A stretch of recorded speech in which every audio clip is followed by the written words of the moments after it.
اعوذ باللہ من الشیطان الرجیم بسم اللہ الرحمن الرحیم السلام علیکم ورحمۃ اللہ وبرکاتہ۔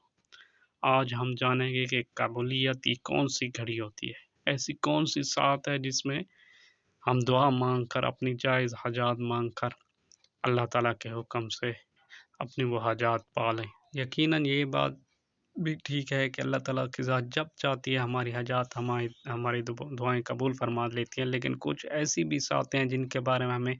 رسول اللہ صلی اللہ تعالیٰ علیہ وسلم نے بتایا کہ اس وقت اگر مانگیں گے تو وہ حاجات پوری ہوں گی۔ حضور صلی اللہ تعالیٰ علیہ وآلہ وسلم نے فرمایا، جمعہ کا دن 12 ساعت گھڑی کا ہے، اس میں ایک ساتھ گھڑی ایسی ہے کہ کوئی مسلمان اس ساتھ کو پا کر اللہ تعالیٰ سے مانگتا ہے تو اللہ اسے ضرور دیتا ہے، لہٰذا تم اسے عصر کے بعد آخری ساتھ گھڑی میں تلاش کرو۔ اسی طرح کی مزید اچھی ویڈیو دیکھنے کے لیے ہمارے چینل کو سبسکرائب کریں اور اس ویڈیو کو لائک اور شیئر کر دیں۔